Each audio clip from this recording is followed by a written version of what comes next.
5 games is enough to keep him out of the lineup. Not enough to take it to a neutral arbitrator. He can appeal, and from what I've asked around, and the consensus is that the Leafs will appeal, but the person who makes the final decision on that is George Parros' boss, guy you've never heard of. His name is Gary Bettman. Now, who has gone against Parros in the past? Yeah, in favor of the Leafs. Yes, and that was with Spezza? Yes. Okay. He went from 6 to 4. Well, because it was ridiculous, and they know. I think in that particular case, there was no precedent for it because there are no precedents, but also because they know they would have lost the arbitrator. I don't think Gary Bettman did that because he's like, I like Jason Spezza. He did it because he knew the arbitrator was going to reduce it anyway. Well, you know what I think the NHL had no appetite for? This story continuing. Like, all right. I thought it was great. Give him. Oh, yeah. Did you? I think the story's great. Yeah. I mean, God, they got it on Pat McAfee. Come on. Like a legitimate story on that show rather than being like, yo, let's bring Gary on and pretend hockey's awesome and that we all love Isn't it. hockey awesome? Like, just they were making a mockery of it. Legitimately talking about it. Yeah, no. I've never seen Gino Reda more fired up in my entire life. No? Gino Reda what was got Mean Gene saying? Man, so they had Brian Hayes, they had Marty Biron, and then they had Gino, and they did a segment together.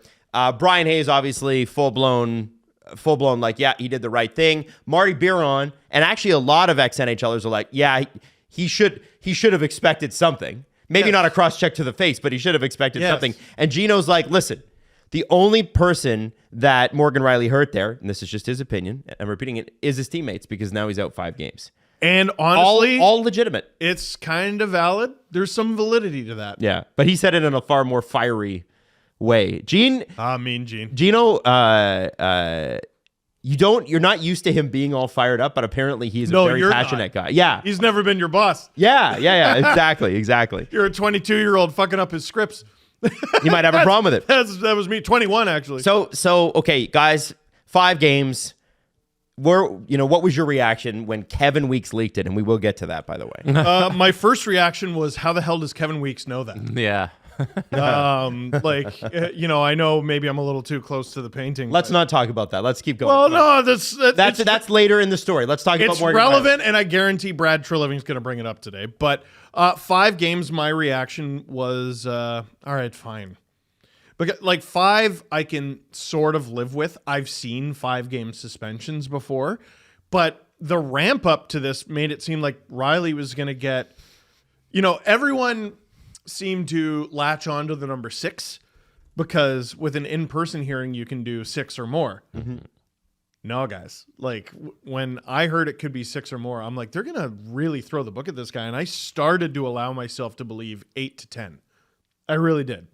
Well, you're worst case scenario, though. I am worst case Ontario, and I understand that. The battle of worst case Ontario always goes on in my head. And listen, like it's what's been fascinating is I've said so much about this incident, and a lot of people heard all of it, and everyone who heard all of it, or most people who heard all of it, were like, "Oh, okay. I see where you're coming from." But the people who heard some of it were like, you fucking unreasonable, stupid asshole. But as a Leafs fan, I am saying this. With 6 seconds left in the game, attacking a player who just scored a goal, dude, you can't do it. It needs to be something that's taken out of the game. Like, even if you push and shove the guy, like, you can't be doing that. There have been some people who have crumpled up their reputations and opinions and relevance and thrown it over their shoulder over the last few games. You mean since the Rielly? Yes. Days. Yeah. Like, listen, I've said this before. I'll say it again. Say what you want about me. I'm very open about what my biases are. I like the Leafs. There's a lot of liars. No, according to Leaf fans, you don't. Oh yeah, some Leaf fans. Listen, you can't please everybody, but right. I've never lied to you. Mm-hmm. I told you who I cheer for. And there's a lot of people who are serious journalists, who quote unquote, claim to not be fans. I think Man, Get out of my face! I think not a chance. based on his Not tweets, a Bruce chance. Garriock spent more time in hospital than Ridley Grigg. Like he's just like every time he brings it up, it's not Morgan Rielly incident or Morgan Rielly crosscheck. It's vicious Morgan Rielly crosscheck. Every tweet. Well, I mean, you And don't you're get 5-game "Oh, suspensions Bruce, for gentle ones. Bruce, relax. Listen, I'm not going after here's him. the I'm issue not I having have. to go at him. I'm ready to put this to bed because it's a okay. I was like 5 games. Yeah, I was expecting somewhere in there, but I'm ready to put it to bed because it's like the absolute. I've never seen this before in my hockey game. Just lying. Just You're lying. You're flat out lying. Just lying. And like people comparing it to Dale Hunter on Pierre Turgeon? That's not the same. How do you look yourself in the mirror? Aren't you ashamed? Aren't you just a little ashamed? Anybody who's doing that has never watched a Dale Hunter game outside of that one clip. Look up Dale Hunter's penalty minutes over the course of his I got career. a better one. They've never watched the clip. Yeah. Oh yeah, it's the same. It's the same. In the same way that all car accidents are the same. You're comparing a fender bender to a head-on collision. Dale Hunter, guys, give me a guess. Dale Hunter played 1,400 games in the NHL. How many penalty minutes did he have? 1,400, 1,600. Okay, Jesse. 20,000. Well, Steve's closer, but Not by much. 3,500. Holy shit! There was one season where he got less than 100 penalty minutes, and it was his last one where he played 12 games. What was his biggest? Actually, no, that's not even true. Even his last one, it was 12 games with the Avs. I remember he got traded there, and the Capitals, he had 102. So, Oh my god. Yeah. What was his biggest one? Did he ever top 300? I'm looking. No, I think it's No. 265 and 85-86 with the Nordique. No, 272, 81-82 Nordiques. Yeah, so so Morgan Rielly, Lady Bing finalist, Dale Hunter, masochist. Dale Hunter. Yeah. Like what are we talking comparing about? Those two things is humiliating. And also, there's a lot of people you don't need to listen to anymore. It's good because this incident allowed you to see who you don't need to listen to anymore. You're not talking about fans, though. You're talking about, like, major media. I'm talking about, some fans too. Because there are fans who are fun to talk with. Yes. Because they're reasonable.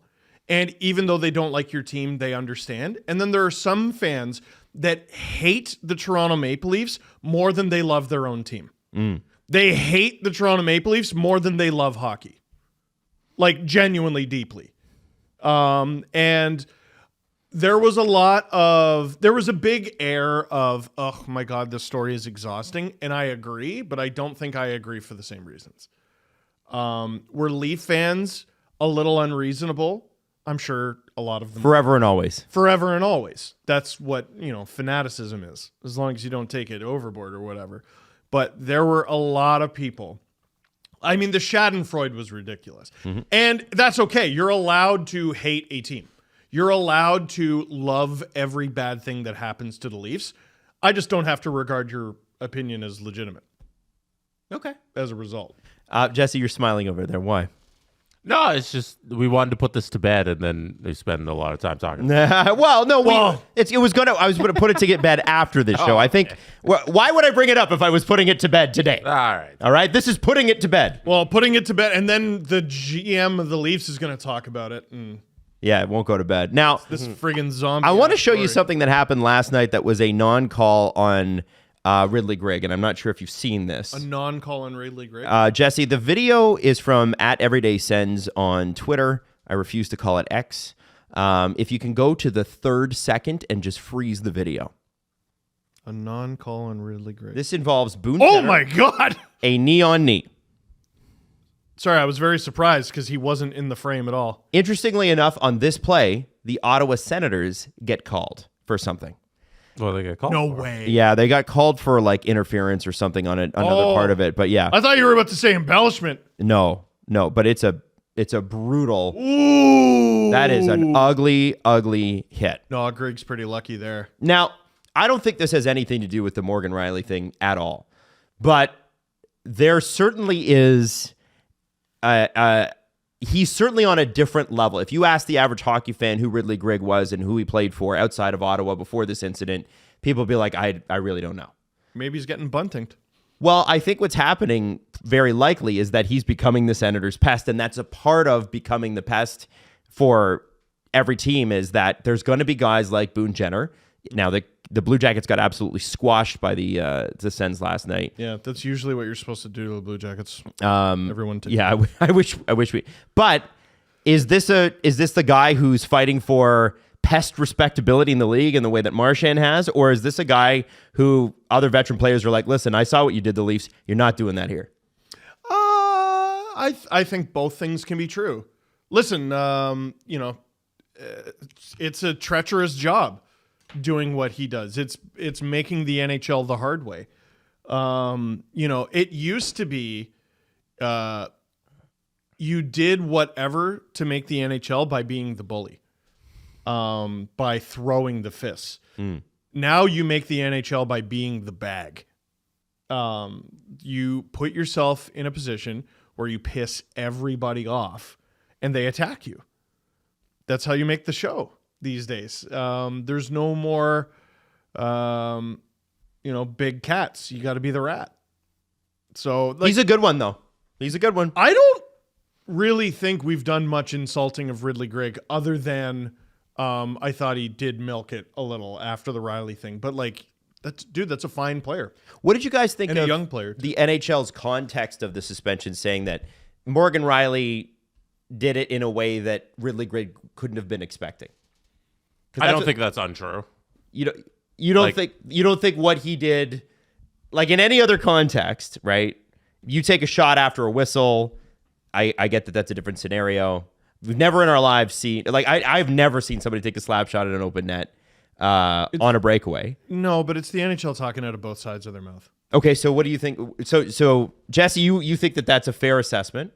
Yeah, Jesse's right in the fact that Ridley Gregg's coming up the boards and Morgan Rielly comes from the side of him and cross-checks him in the head. I feel like that is an accurate assessment of what happens. Should Ridley Gregg expect retaliation for doing what he did is another conversation. That's the original conversation about the code and all that. Should stuff. that be included in your if you were at the player safety hearing and you're trying to defend Morgan Rielly, would you have brought that up? Do you think context matters? Because you don't expect Morgan Rielly's actions didn't come out of nowhere, and I think George Peros would acknowledge that Morgan Rielly isn't doing something that isn't retaliatory of something that happened a few seconds before, but the way he attacks him is blindsided. By the rule book, Ridley Gregg should be able to do a spinorama standing still slap shot in the blue paint and then just skate off and nothing happens. Yes. By the rule book, but that's just not based in reality. Yes. So you have to acknowledge that Ridley Gregg has the freedom to skate on the ice without being cross-checked in the head, but also Morgan Rielly is reacting to an incident that happened that was within the rules. You're allowed to do that. It's just annoying and a little petty. Ridley Gregg couldn't have expected it. Oh, you mean the dude he's looking right at in the video that I just saw? Yeah. So, do we want to play Department of Player Safety? Yeah, let's do it. Just the audio. Yes, this is just the audio. It is high sticking, no history. Adam's favorite Hilarious. Guy talking about Ridley Gregg and Morgan Rielly.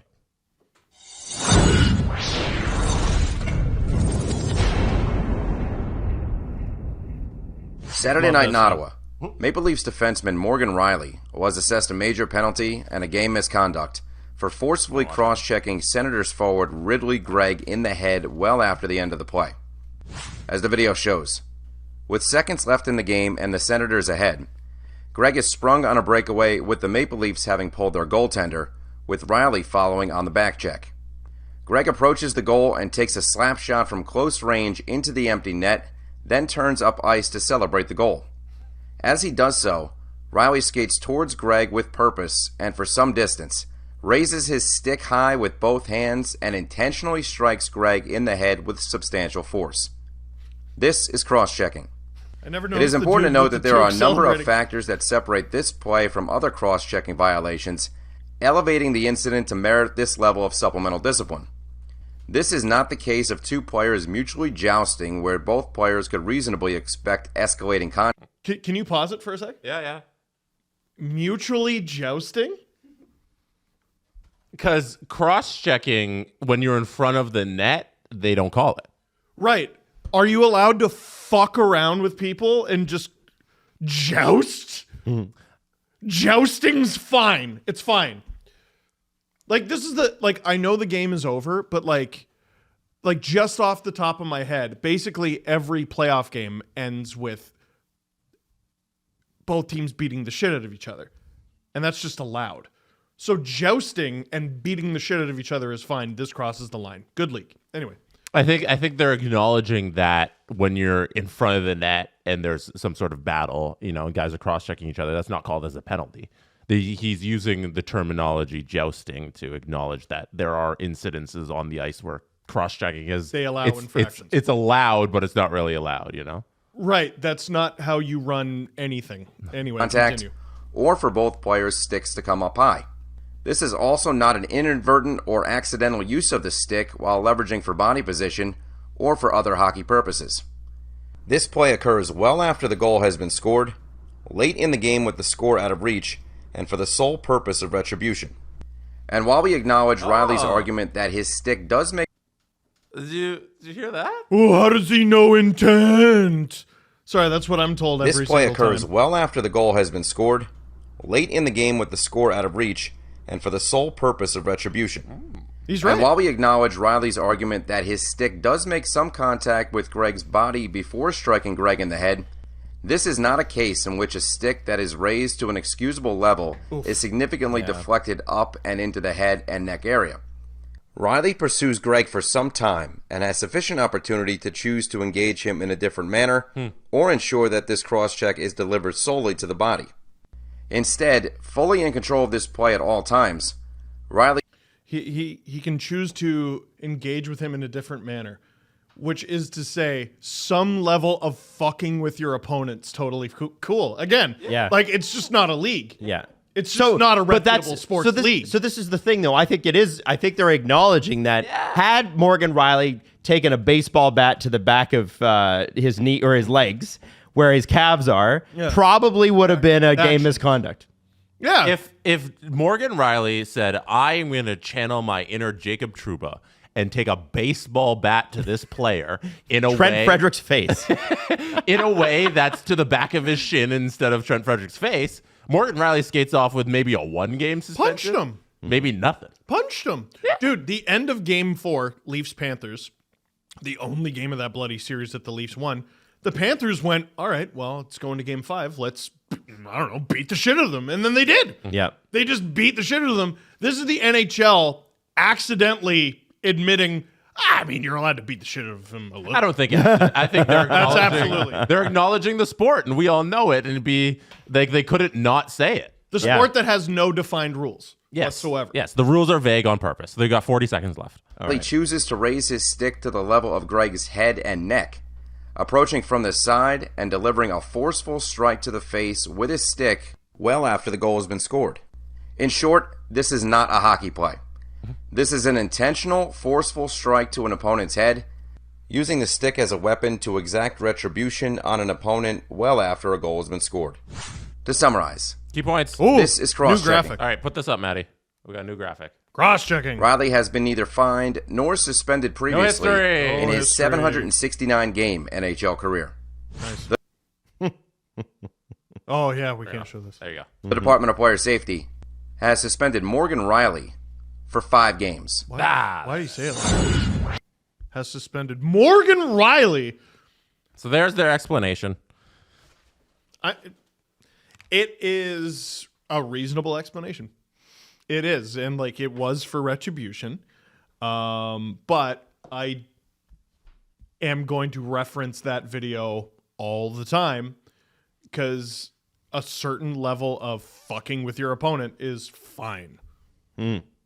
A-okay. Yes, it is. NHL. And that's okay. I'm fine with that. Just acknowledge it, and they did. That's great. Just acknowledge it and enforce it as you see fit. Yes. They're gonna enforce it when they feel like it. That's right. When something happens with the Leafs, they will acknowledge these things and suspend people. By the way, this would not have been a biggest story as it is if it was not the Leafs. And let's just can all fan bases acknowledge that? Can we just acknowledge that if this was Carolina and Nashville, this is not not something that people are If worried about. that Ridley Grigg knee-to-knee happened last night in St. Louis and Toronto, we're starting the show with Yes. Oh, But because it happened to an Ottawa Senator, it's not a big deal.